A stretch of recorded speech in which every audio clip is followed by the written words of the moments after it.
तो चैप्टर 4 का हम कर रहे हैं और इससे पहले हम समांतर क्रम, इससे पहले हम पढ़ चुके हैं संधारित्र, संधारित्रों का संयोजन, समांतर क्रम, संधारित्र। यह टॉपिक इससे पहले कर चुके हैं। और जो अब जो टॉपिक है यह है संधारित्रों का संयोजन।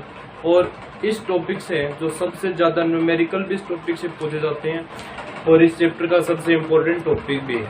इसलिए इस टॉपिक को आपको अच्छे से देखना है, अच्छे तरीके से समझना है, क्योंकि इसी टॉपिक से सबसे ज्यादा न्यूमेरिकल वो आते हैं।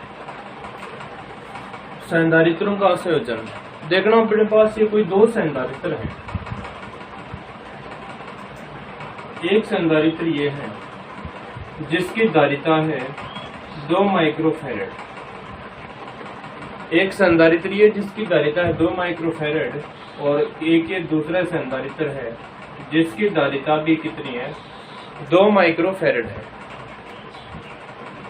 एक संधारित्र ये है 1 नंबर और ये दूसरा संधारित्र है 2 नंबर। इस संधारित्र की भी धारिता 2 माइक्रोफैरड है और इस संधारित्र की धारिता भी 2 माइक्रोफैरड है।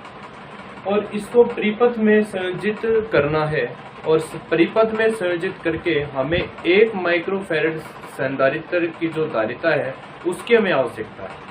यानी कि 2 माइक्रोफैरड से हमें 1 माइक्रोफैरड परिपथ में हमें जो जरूरत है वो है 1 माइक्रोफैरड की धारिता की।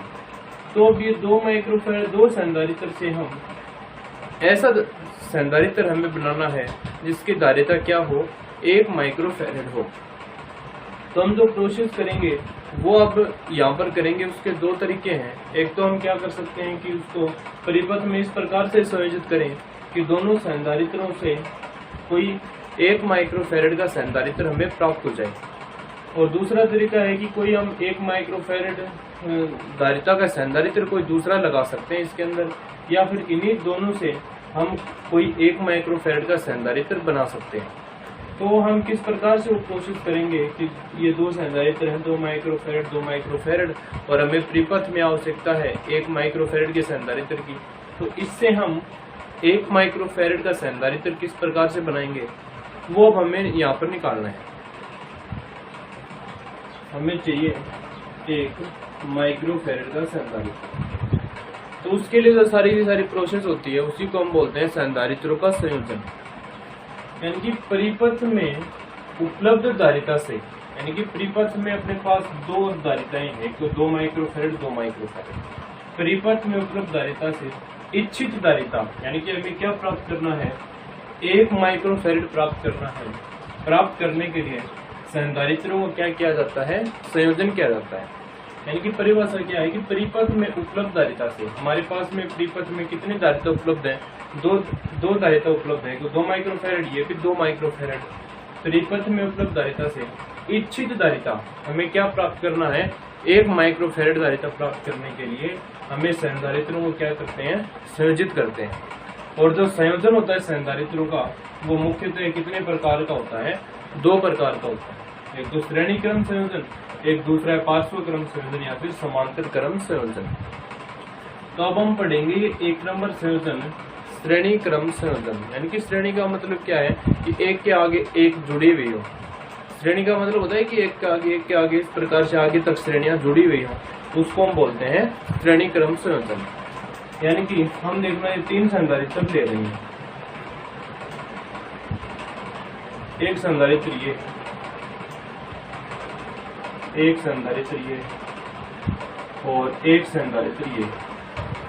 इन तीनों संधारित्रों को हमें श्रेणी क्रम में जोड़ना है और देखना ये एक ही रेखा के ऊपर, एक ही तार के ऊपर जुड़ी हुई है श्रेणी के रूप में।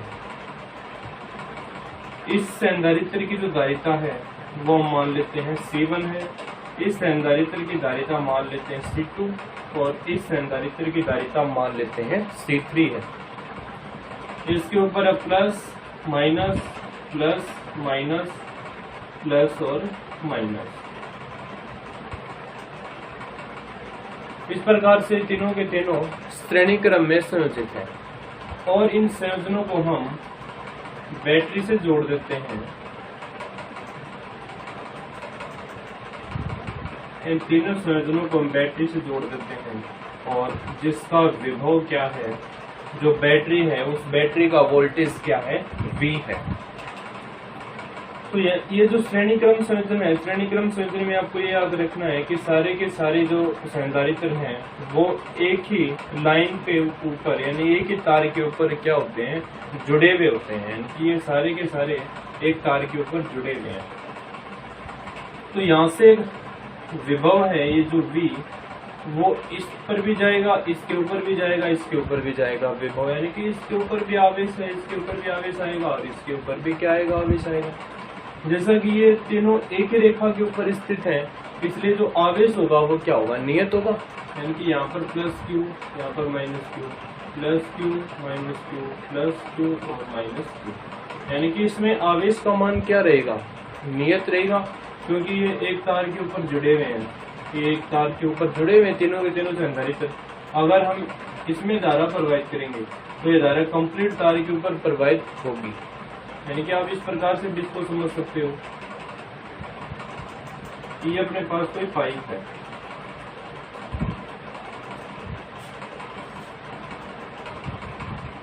इस प्रकार से कोई पाइप है। अगर हम इसमें 10 लीटर अगर जल प्रवाहित करेंगे तो इस भाग पर भी 10 लीटर ही प्रवाहित होगा, इस भाग में भी 10 लीटर और इस भाग में भी 10 लीटर, तीनों भाग में 10-10 लीटर प्रवाहित होगा, क्योंकि ये जो पाइप है ये एक ही तार के ऊपर स्थित है, एक ही रेखा के ऊपर स्थित है। वैसे इसमें भी, इसमें आवेश का मान क्योंकि 10-10 लीटर हो रहा है, इसमें भी आवेश का मान क्या होगा, समान होगा, क्योंकि जो अपने पास जो संधारित्र तीनों ये एक रेखा के ऊपर, एक तार के ऊपर स्थित है, यानी कि यहाँ पर भी plus Q minus Q, plus Q minus Q, आवेश का मान क्या होगा, समान होगा, यानी कि इसमें जो क्यू है वो क्या होता है, नियत, आवेश का मान इसमें होता है नियत।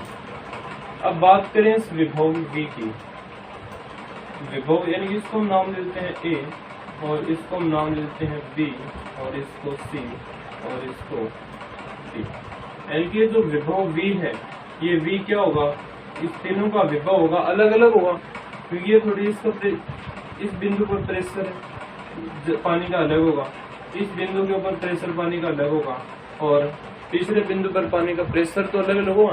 प्रेशर को आप विभवांतर से भी समझ सकते हो, तो इसका विभव अलग होगा। इस विभव को मान लेते हैं V1 और इसको मान लेते हैं विभव को V2 और इस विभव को मान लेते हैं V3, यानी कि अगर बिंदु अलग अलग हमके पास, यानी कि जो बिंदु A और B है, A और B के बिंदु के ऊपर C1 संधारित्र स्थित है तो उसका विभव क्या होगा, V1।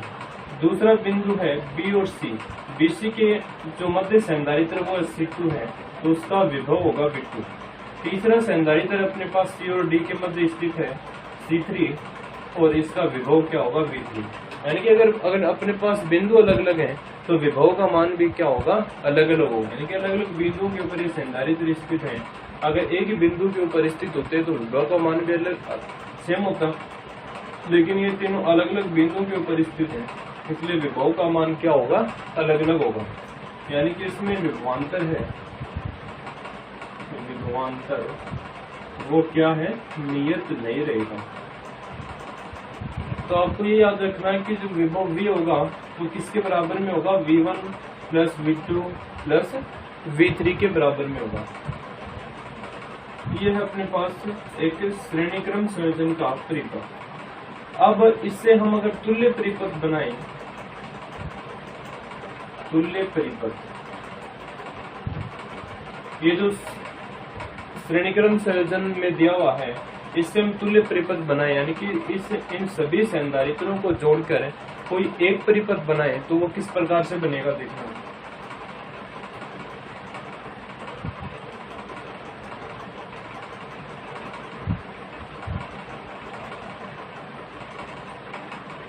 यानी कि ये जो आएगा ये आएगा C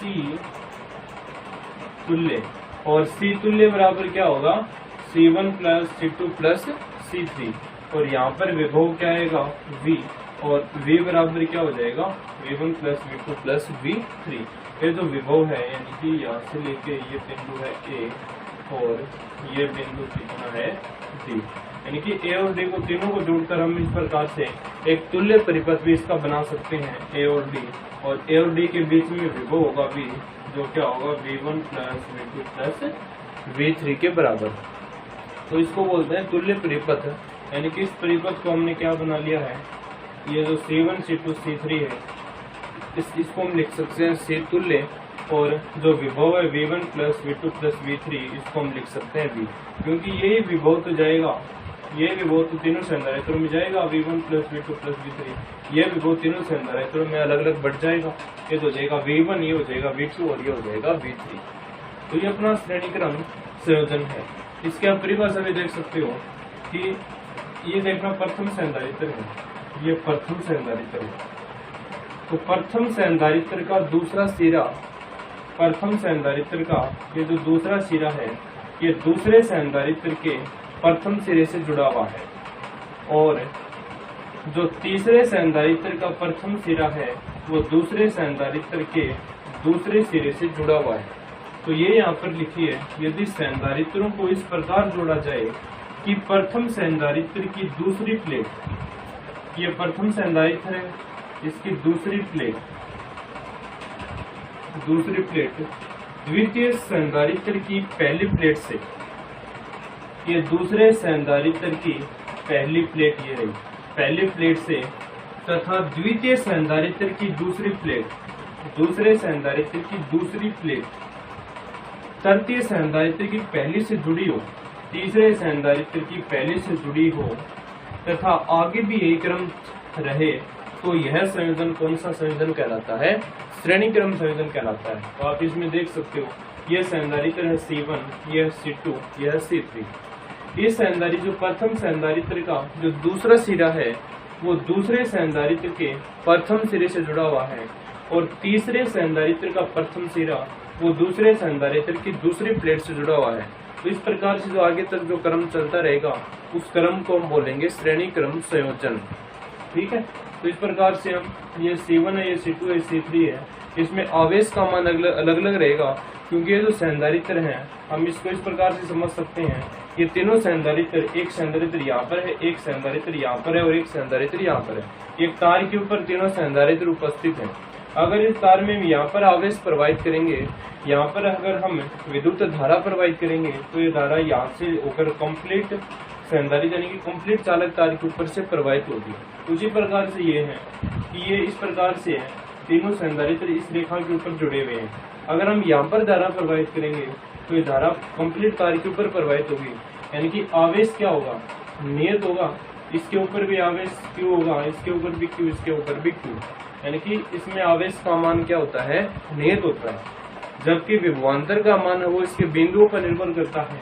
A और B का जो बिंदु है उसके ऊपर विभव आएगा V1, BC के अंदर विभव आएगा V2, और CD के जो मध्य विभव आएगा वो आएगा V3। तो इसको आप इस प्रकार से भी समझ सकते हो। अपने पास ये कोई पाइप है, ये इसका प्रथम सिरा है। अगर इसमें हम 10 लीटर जल प्रवाहित करेंगे तो 10 लीटर इस सिरे के अंदर से भी 10 लीटर जाएगा और इस सिरे के अंदर से भी 10 लीटर जाएगा, जबकि इसलिए आवेश का मान क्या हो जाएगा, समान।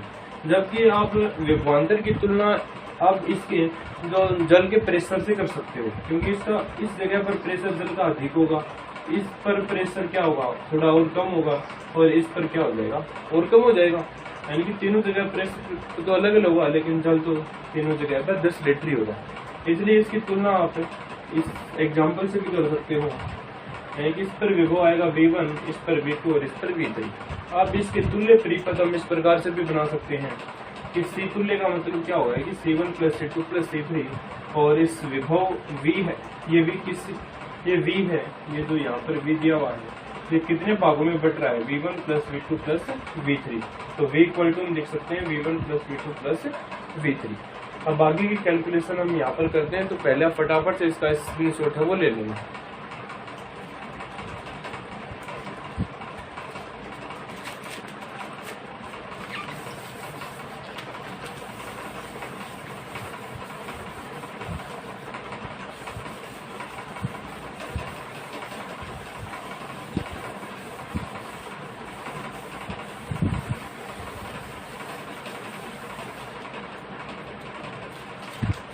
अब देखना ये संधारित्र है C1, तो यहाँ पर हम लिखेंगे संधारित्र C1 हेतु या विभव। तो इसमें आवेश का मान तो समान ही है, विभव अलग अलग है। तो संधारित्र C1 के लिए विभव क्या आएगा, हमें पता है C बराबर क्या होता है, Q अपॉन V होता है, या फिर Q बराबर होता है CV। अगर हम V बराबर करेंगे तो Q अपॉन कितना आएगा, C आएगा। तो संधारित्र C1 है तो विभव क्या है, V1 है। Formula Q upon C, Q upon आवेश तो समान है और संधारित्र क्या है C1, तो यह आ गया Q अपॉन C1। अब संधारित्र C2 हेतु विभव, इसको हम लिख सकते हैं V2, यह आएगा Q अपॉन C2, इसको समीकरण नंबर लिख सकते हैं 2।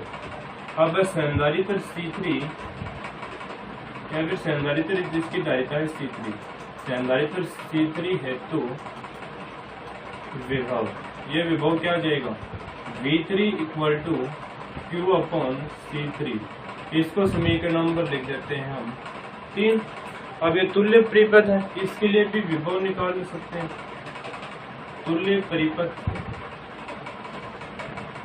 हेतु, तो तुल्य परिपथ हेतु विभव क्या आएगा, V equal to Q upon C तुल्य, इसको समीकरण नंबर लिख देते हैं 4। क्योंकि विभव V आ गया, आवेश समान है, C की जगह हम लिख सकते हैं C तुल्य। अब ये जो V है ये कितने भागों में बटा हुआ है, V1 plus V2 plus V3, यानी कि V इक्वल टू क्या है, V1 plus V2 plus V3। तो V का मान है Q अपॉन C तुल्य, तो Q अपॉन C तुल्य लिख दिया है। V1 का मान कितना है, Q upon C1, Q upon C1 plus Q upon C2 plus Q upon C3। अब देखना Q इसमें कॉमन ले लेंगे, Q अपॉन C तुल्य बराबर, Q इसमें कॉमन ले लिया, अंदर बचेगा 1 upon C1 plus 1 upon C2 plus 1 upon C3। तो Q से Q कैंसिल हो गया है, इसको भी देखना, साफ कर देते हैं।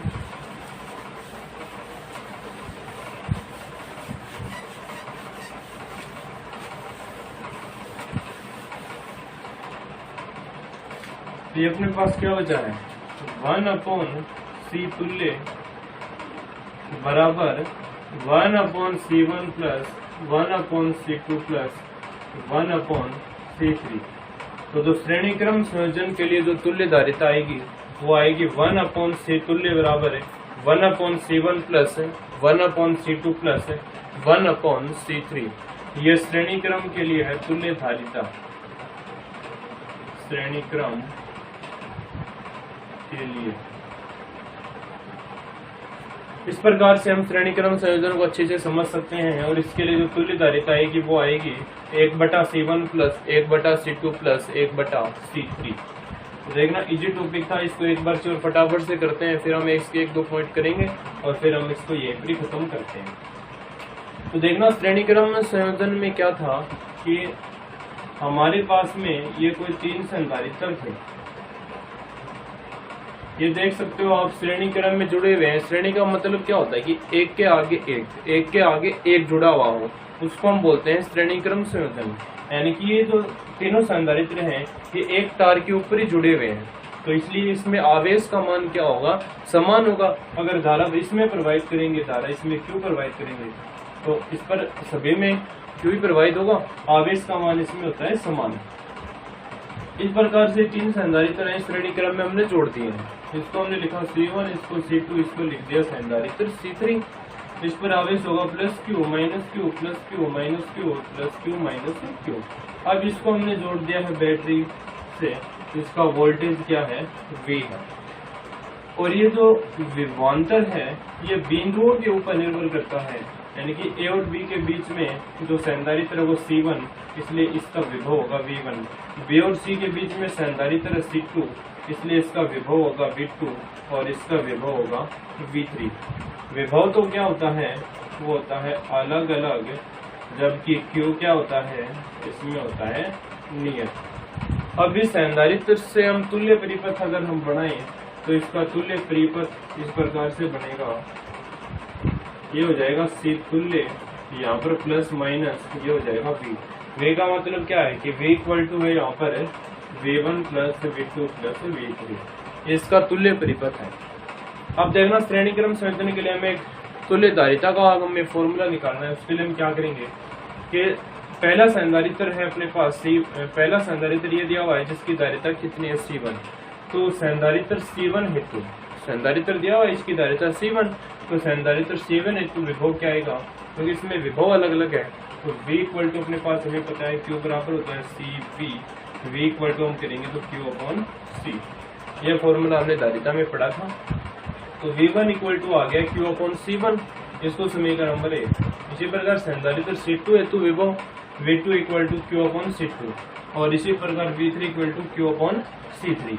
अब तुल्य परिपथ के लिए भी हमें निकालना है, तो V बराबर Q अपॉन C होता ही है, V equal to Q upon C का मतलब क्या है, C तुल्य, तो Q अपॉन C तुल्य, इसको समीकरण नंबर दे दिया 4। V equal to V1 plus V2, क्योंकि ये जो विभव है ये विभव राशि ये तीनों के विभव के योग के बराबर होगा, तो V equal to V1 plus V2 plus V3। V का मान कितना है Q अपॉन C तुल्य, तो रख दिया है Q अपॉन C तुल्य। V1 V2 V3 का मान समीकरण 1 व 2 3 से है, तो इसमें Q को मान आ गया, तो Q के से Q कैंसिल। 1 अपॉन C तुल्य अपने पास कितना आया है 1 upon C1 plus 1 upon C2 plus 1 upon C3। यह श्रेणी क्रम संयोजन के लिए तुल्य धारिता। अब इसके 2-3 पॉइंट और है वो करते हैं, तो पहले आप इसका स्क्रीनशॉट है वो लेना, फिर हम इसके 2-3 पॉइंट है वो अब हम यहाँ पर करते हैं। इसमें पहला पॉइंट दिया है कि इस संयोजन में तुल्य धारिता का मान तुल्य धारिता का व्युत्क्रम सभी जुड़े संधारित्रों की धारिताओं के व्युत्क्रम के योग के बराबर होता है।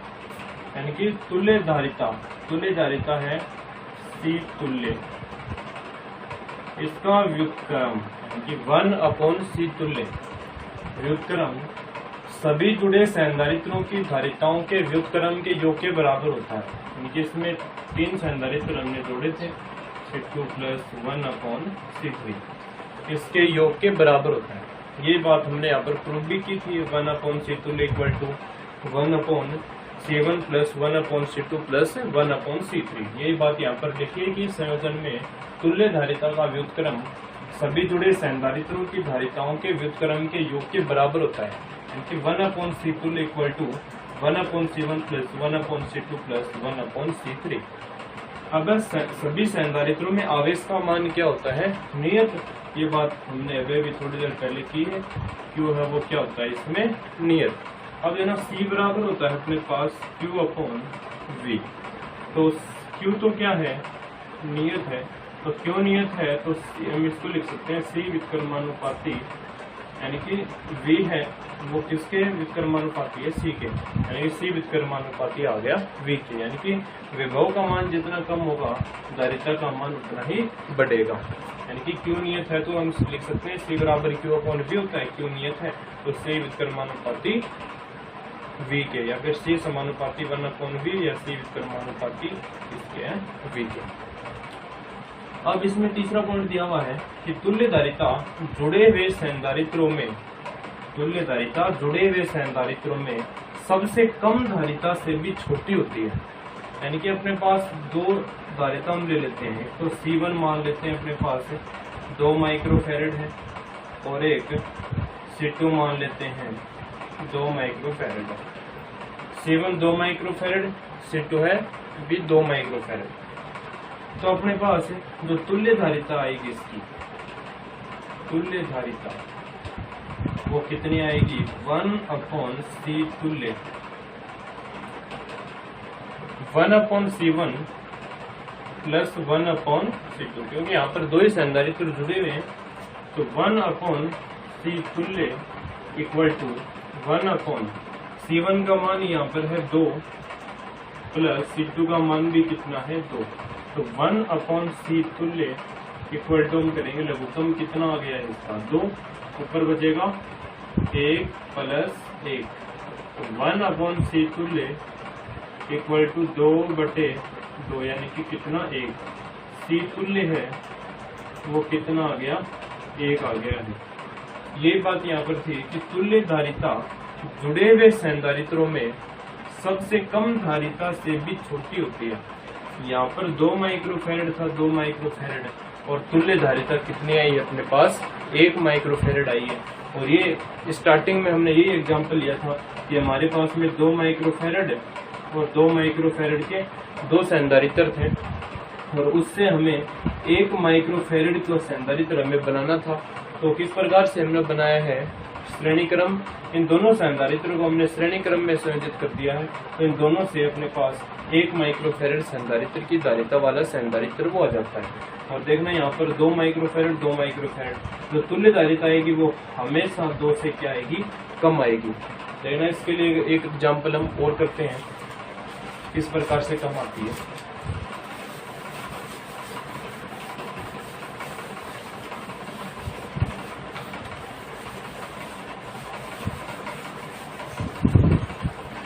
एक एग्जांपल देखना और करते हैं।